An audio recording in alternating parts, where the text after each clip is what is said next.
Hello मेरे प्यारे विद्यार्थियों, मैं ये समझ रहा हूं कि आप काफी अच्छे होंगे, काफी बेहतर भी होंगे और इस चैनल के माध्यम से आपको जो भी जानकारी प्राप्त हो रही है उसे आप ज्यादा से ज्यादा ग्रहण भी कर रहे होंगे। तो पढ़ते रहिए, आगे बढ़ते रहिए और हम आपके साथ हैं, हमारी टीम आपके साथ है। आप बस इसी तरह से हमारे साथ लगे रहिए और जान लीजिए कि हम लोग जी जहां लगा के आपके साथ लगे रहेंगे। आप मस्त रहिए।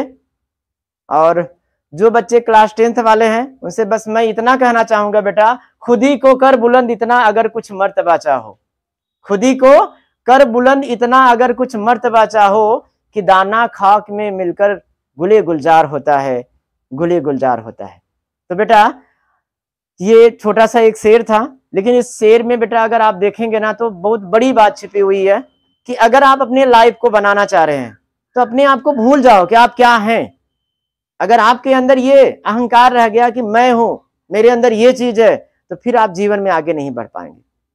आपने देखा होगा बेटा कि जो हम बीज बोते हैं वह बीज जब मिट्टी में मिल जाता है तो बिल्कुल विलीन हो जाता है, नष्ट हो जाता है, सड़ जाता है, मतलब अपने आकार को बदल देता है और बदलने के बाद एक छोटा सा नन्हा सा पौधा निकलता है। ऐसे ही बेटा आप भी निखरिए, आगे बढ़िए और निरंतर प्रयास करते रहेंगे बेटा, तो आप आज नहीं तो कल बहुत बेहतर करेंगे। मैं ये दावे के साथ कह रहा हूं बेटा कि आपसे पावरफुल इस दुनिया में कोई नहीं है। बस आप एक बार ठान लीजिए कि मुझे कुछ करना है तो आप वह सब कुछ कर सकते हैं जो आप चाहते हैं। अपने इस चैनल के माध्यम से आपके साथ जुड़ा हूं, मुझे बड़ी खुशी हो रही है कि मैं अपनी बातों को आप तक पहुंचा पा रहा हूं। तो मैं देखता हूं, मैंने कल वाले भाग में जैव प्रक्रम का दूसरा भाग पढ़ा था, जिसमें हमने पढ़ा था बेटा कुछ रासायनिक अभिक्रियाएं जिनमें उपापचय और उपापचय के दो भाग उपचय और अपचय को हमने देखा। साथ साथ में हमने पोषण भी देखा, पोषण क्या है, पोषण के टाइप्स क्या हैं और साथ में पोषण की आवश्यकता क्यों होती है। एक क्वेश्चन बार बार पूछता है बेटा कि पोषण की आवश्यकता क्यों होती है, तो हमने कल अपने वीडियो में उसे काफी बेहतर तरीके से समझाया है और मैं आशा करता हूं कि आपने उसे बहुत अच्छी तरीके से देखा भी होगा। पोषक तत्व हमने पढ़ा बेटा कि पोषक तत्वों की संख्या 5 होती है।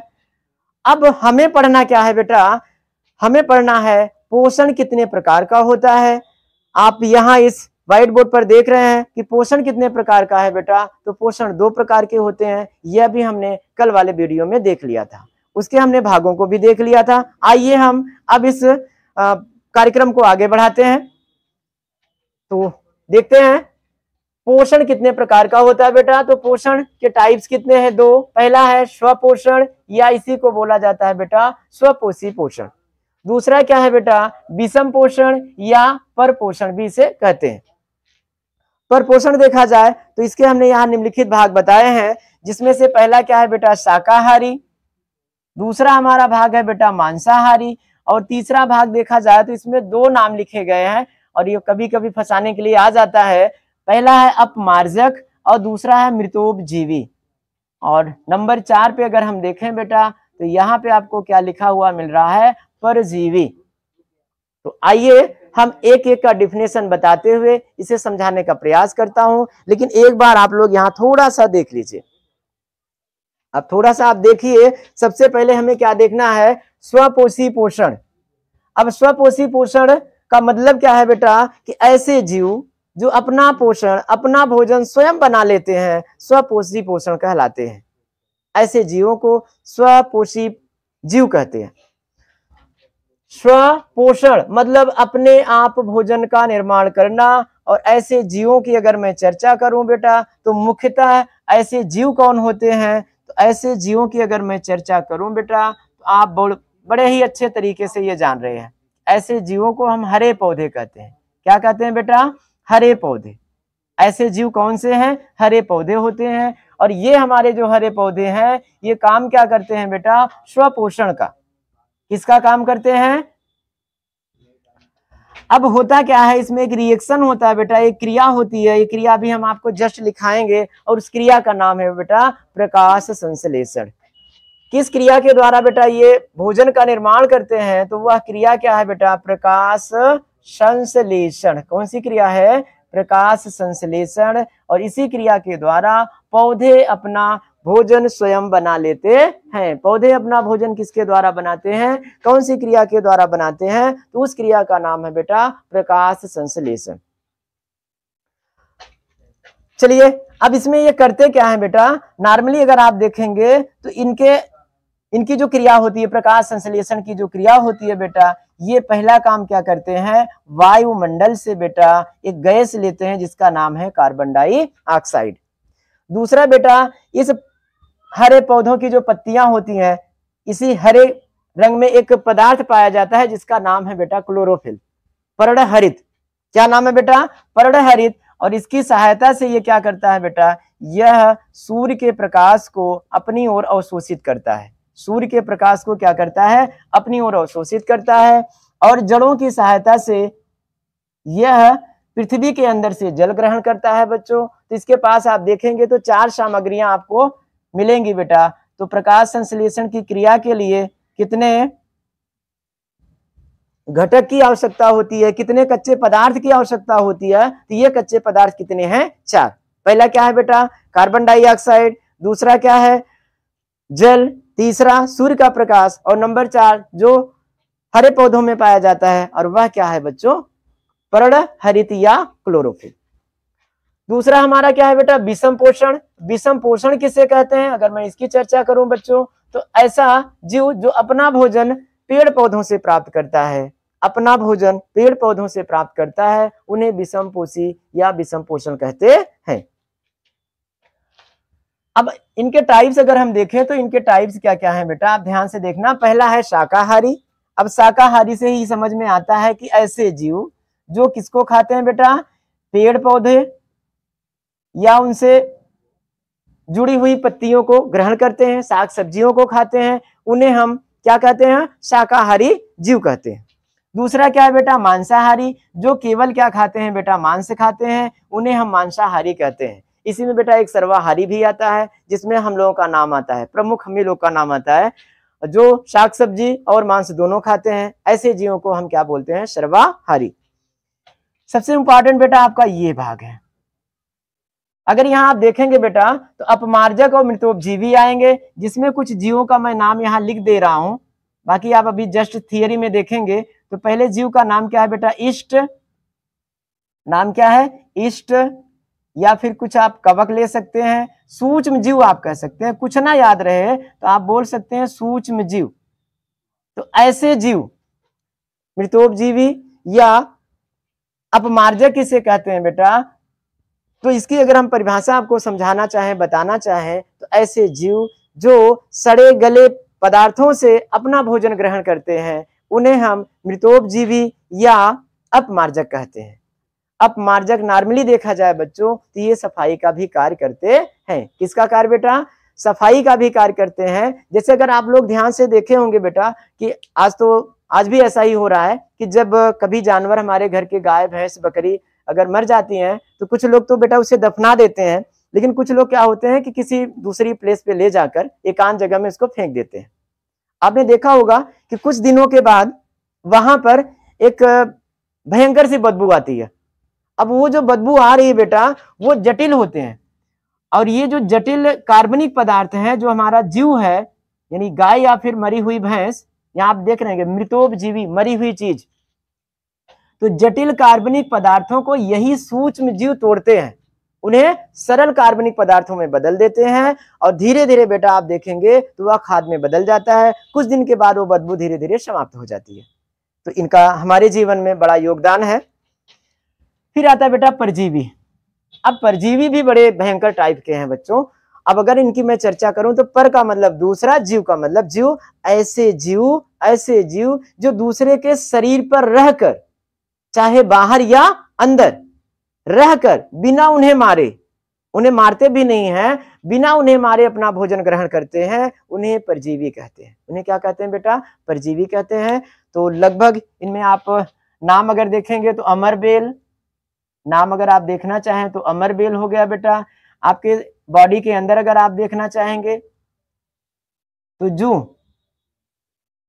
क्या है बेटा, जू हो गया, या आप चीलर भी ले सकते हैं। कुछ ऐसे जीव हैं जो आपने गाय भैंस में देखा होगा, जोंक, तो ऐसे जीव, फीता क्रीम हो गया, तो ये सभी जीव किस में आते हैं? परजीवी में, जो क्या करते हैं बेटा, दूसरों के शरीर पर रहकर अपना भोजन प्राप्त करते हैं। तो आइए बेटा एक एक करके हम लोग क्या करते हैं, इसकी डिफिनेशन को देखते हैं। एक बार इसे आप नोट करना चाहें तो कर लीजिए, फिलहाल इसमें ज्यादा कुछ नहीं है, तो बस जस्ट हम लोग एक एक करके लिखेंगे। तो सबसे पहले हमारी हेडिंग क्या होगी बेटा? पोषण का प्रकार। तो पोषण कितने प्रकार के होते हैं? तो पोषण मुख्यतः 2 प्रकार का होता है। तो आप यहां से लिखना स्टार्ट करेंगे कि पोषण मुख्यतः कितने टाइप का बेटा? 2 प्रकार का होता है।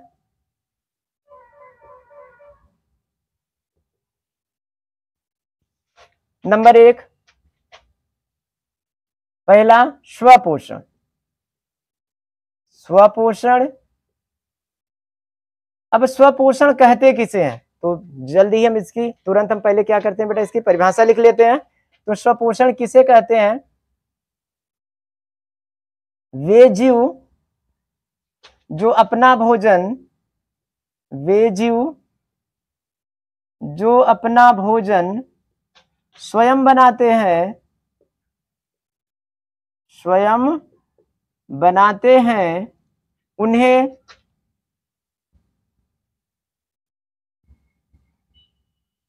स्वपोषी जीव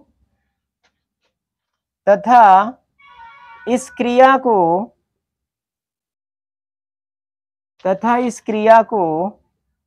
स्वपोषण कहते हैं। स्वपोषण कहते हैं। स्वपोषण लगता है बेटा आप बिल्कुल अच्छी तरह से समझ गए हैं कि ऐसे जीव जो अपना भोजन स्वयं बना लेते हैं, अपने आप बना लेते हैं, ऐसे जीवों को हम क्या कहते हैं? ऐसे जीवों को हम स्वपोषी जीव कहते हैं, और इस क्रिया को क्या कहते हैं? स्वपोषण कहते हैं। अब अगर इसका एग्जाम्पल देखा जाए बच्चों, इसका उदाहरण देखा जाए, इसका उदाहरण में सबसे पहले हम लिखेंगे बेटा हरे पौधे। हरे पौधे, कुछ बेटा इसमें नीले हरे शैवाल भी होते हैं, नीले हरित शैवाल, नीले हरित शैवाल, कुछ प्रोटिस्टा भी होते हैं। तो ये सभी जीव क्या हैं बेटा? ये सभी जीव क्या हैं? ये सभी जीव अपना भोजन स्वयं बना लेते हैं। अब जो भोजन ये बना रहे हैं, इसकी ये क्रिया हम लोग देखेंगे बेटा। इस क्रिया को हम क्या बोलते हैं? प्रकाश संश्लेषण। ये जिस माध्यम के द्वारा बनाते हैं, उस क्रिया को हम क्या बोलते हैं? प्रकाश संश्लेषण। क्या बोलते हैं बेटा? प्रकाश संश्लेषण। तो आइए बेटा हम थोड़ी सी चर्चा इस पे कर लेते हैं, प्रकाश संश्लेषण क्या है। अभी जस्ट हमने क्या बताया बच्चों? तो सबसे पहले हम इसका समीकरण देखेंगे, और जस्ट आपको समीकरण की सहायता से ही हम लोग क्या देखेंगे? इसका डिफिनेशन।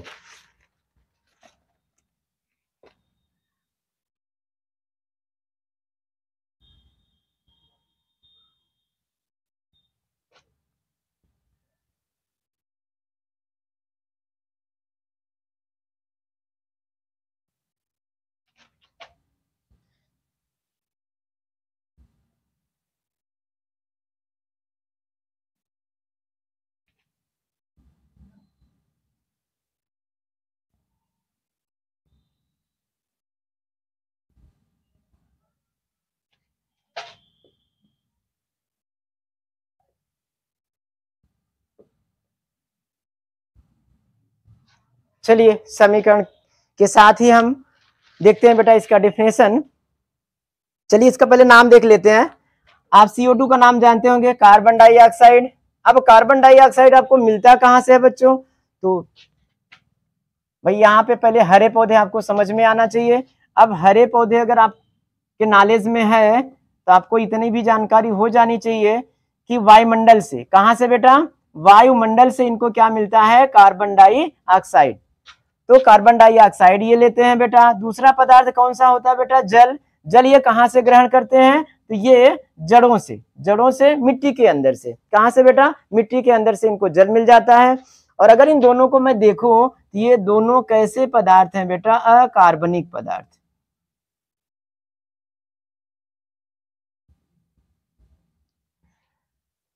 यहां देखते हैं बेटा, यहां सबसे पहले हम देखेंगे सूर्य का प्रकाश। यहां पर उपस्थिति प्रकाश, यहां नाम ही लिखा है बेटा, प्रकाश संश्लेषण। तो ये प्रकाश की उपस्थिति में होता है, जिसमें बेटा उपस्थिति किसकी है? सूर्य के प्रकाश की। और दूसरा हमारा जो पदार्थ है, जो इन पत्तियों में या फिर हरे भागों में पाया जाता है, जिसका नाम है बेटा क्लोरोफिल। क्या नाम है? क्लोरोफिल। तो इन दोनों की उपस्थिति में बनाता क्या है बेटा? ग्लूकोज। क्या बनता है? ग्लूकोज। और साथ में क्या बनता है बेटा? ऑक्सीजन। क्या बनता है? ऑक्सीजन। चलिए अब इसकी हम परिभाषा देख लेते हैं। हरे पौधे द्वारा या हरे पौधों द्वारा कार्बन डाइऑक्साइड और जल की क्रिया से तथा सूर्य के प्रकाश और क्लोरोफिल की उपस्थिति में ग्लूकोज और ऑक्सीजन के निर्माण को प्रकाश संश्लेषण की क्रिया कहते हैं। चलिए इस परिभाषा को मैं और छोटा बनाता हूं। हरे पौधों द्वारा कार्बन डाइऑक्साइड और जल की क्रिया से सूर्य के प्रकाश और क्लोरोफिल की उपस्थिति में ग्लूकोज के निर्माण को प्रकाश संश्लेषण की क्रिया कहते हैं। तो बेटा परिभाषा आपने देख लिया और ये है इसका रिएक्शन। तो आइए हम लोग परिभाषा लिख लेते हैं। दूसरी अगर इसकी परिभाषा हम देखना चाहें तो अकार्बनिक पदार्थ से वह क्रिया, प्रकाश संश्लेषण क्या है बेटा? कोई एक रिएक्शन है, तो वह क्रिया जिसमें अकार्बनिक पदार्थ से कार्बनिक पदार्थ का निर्माण होता है उसे प्रकाश संश्लेषण की क्रिया कहते हैं। तो आइए बेटा हम परिभाषा अपने नोट कर लेते हैं। हरे पौधों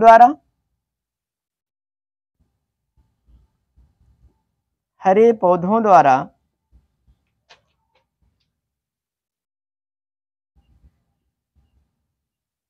कार्बन डाइऑक्साइड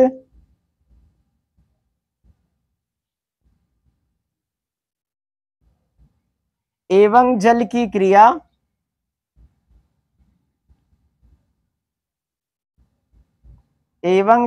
क्रिया से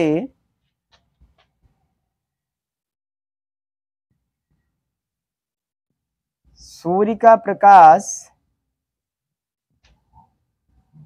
एवं क्लोरोफिल की उपस्थिति में क्लोरोफिल की उपस्थिति में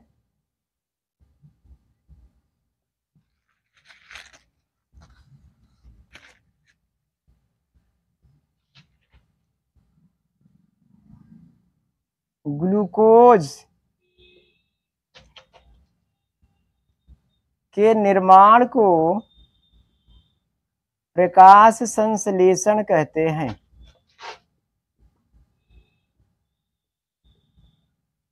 प्रकाश संश्लेषण कहते हैं। तो बेटा ये हो गया तुम्हारा डिफिनेशन। नीचे इसका समीकरण आपको लिखना बहुत ही जरूरी है।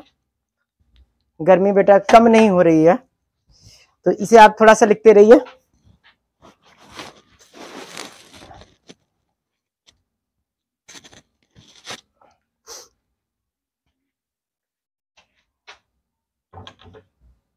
तो हम देख रहे हैं बेटा प्रकाश संश्लेषण। प्रकाश संश्लेषण किसे कहते हैं? हरे पौधों द्वारा कार्बन डाइऑक्साइड एवं जल की क्रिया से, कामा यहां जरूर लगा लेना, सूर्य का प्रकाश एवं क्लोरोफिल की उपस्थिति में ग्लूकोज के निर्माण को कौन सी क्रिया बोला जाता है बेटा? प्रकाश संश्लेषण की क्रिया कहते हैं। नीचे बेटा इसका समीकरण है 6CO2 + 6H2O इक्वल सूर्य का प्रकाश और क्लोरोफिल की उपस्थिति में ग्लूकोज C6H12O6 + 6O2 का निर्माण होता है बेटा। तो ये हमारा है प्रकाश संश्लेषण की क्रिया। आइए बेटा हम आगे बढ़ते हैं और आगे मुझे ये देखना है बच्चों कि इस प्रकाश संश्लेषण की क्रिया में कौन कौन सी घटनाएं घटती हैं। तो आइए हम इस लेक्चर को आगे बढ़ाते हैं। तो अगली हेडिंग आप लिखते रहिए, प्रकाश संश्लेषण की क्रिया में होने वाली घटनाएं। तो इस प्रक्रम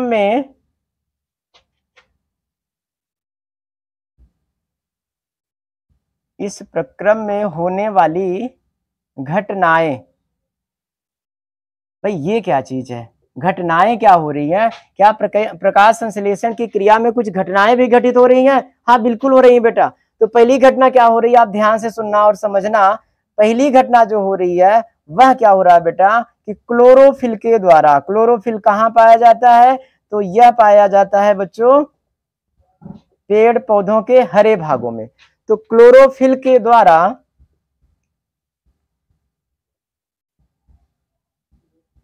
सूर्य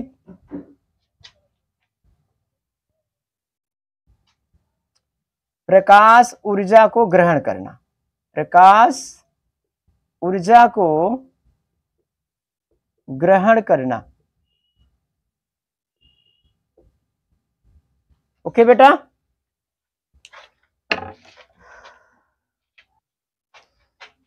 दूसरा इसका है बेटा, तो सबसे पहला काम क्या हुआ कि जो हमारी पत्तियों के अंदर पाया जा रहा था क्लोरोफिल, उसने क्या किया बेटा, सूर्य की जो प्रकाश ऊर्जा थी उसको ग्रहण कर लिया, अवशोषित कर लिया। अच्छा, अवशोषण के बाद क्या हुआ? प्रकाश ऊर्जा का जैसे ही बेटा क्लोरोफिल ने इस ऊर्जा को ग्रहण किया, अब यह ऊर्जा क्या हो गई बेटा, चेंज हो गई। प्रकाश ऊर्जा का रासायनिक ऊर्जा में बदलना,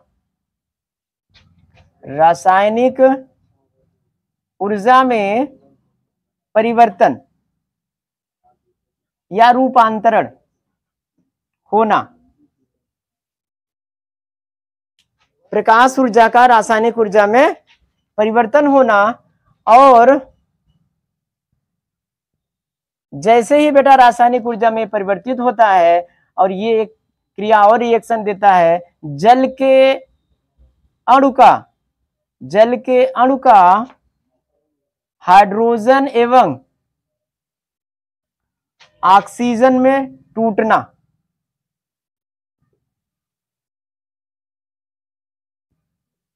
तो दूसरी क्रिया काफी महत्वपूर्ण है बेटा। क्लोरोफिल ने क्या किया, प्रकाश ऊर्जा को एक्सेप्ट किया और इसको किसमें बदल दिया, रासायनिक ऊर्जा में। रासायनिक ऊर्जा ने क्या किया बेटा, इसने जल के अणुओं को तोड़ दिया, और जल का आपने सूत्र देखा होगा बेटा, H2O, जिसमें से हाइड्रोजन बनाता है और क्या बनाता है, ऑक्सीजन। क्या बनाता है बेटा, हाइड्रोजन और ऑक्सीजन। और तीसरी क्रिया क्या होती है बेटा, तीसरी क्रिया वायुमंडल से प्राप्त कार्बन डाइऑक्साइड से मुक्त हाइड्रोजन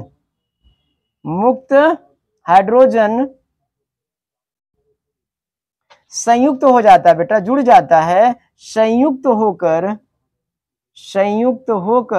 क्या बनाता है, संयुक्त होकर ग्लूकोज का निर्माण। किसका निर्माण बेटा, ग्लूकोज। सूत्र क्या लिखेंगे आप, C6H12O6 का निर्माण करता है बेटा। That's all. आप शायद इसको एकदम अच्छे से समझ लिए होंगे। अब ये क्या है बच्चों, ये प्रकाश संश्लेषण में होने वाली घटनाएं हैं। इन घटनाओं को मुझे यहाँ पे प्रदर्शित करना पड़ा, इस तरीके से निर्माण। और मैं ये पूर्ण भरोसा रख रहा हूं कि आपको ये बेहतर तरीके से समझ में आ रहा होगा। तो इस तरह से बच्चों हमने क्या देखा, स्वपोषण। और स्वपोषण की कौन सी क्रिया बेटा, प्रकाश संश्लेषण की। अब मैं आगे देखता हूं बेटा, विषम पोषण। कौन सा पोषण, विषम पोषण। अब विषम पोषण किसे कहते हैं, आइए देखते हैं बेटा। तो विषम पोषण क्या है, ऐसा पोषण, कैसा पोषण बेटा, ऐसा पोषण। नंबर 2, विषम पोषण। विषम पोषण को और क्या बोलते हैं, परपोषण। क्या बोलते हैं बेटा, परपोषण। वे जीव जो अपना भोजन परोक्ष, चलिए बेटा इसको हम लिख लेते हैं, प्रत्यक्ष या अप्रत्यक्ष रूप से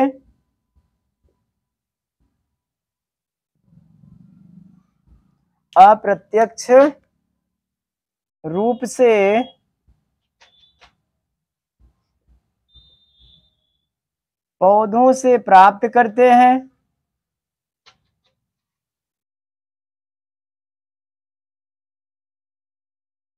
उन्हें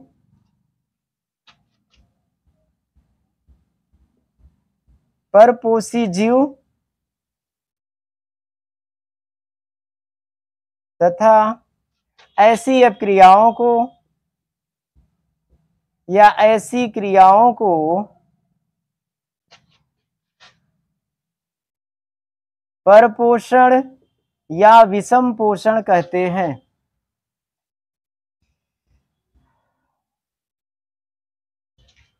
ओके बेटा, तो विषम पोषण या परपोषण किसे कहते हैं? ऐसे जीव जो अपना भोजन प्रत्यक्ष रूप से या अप्रत्यक्ष रूप से यानी डायरेक्ट या इनडायरेक्ट किससे प्राप्त करते हैं? पौधों से प्राप्त करते हैं। ऐसे जीवों को हम परपोषी या क्या कहते हैं बेटा?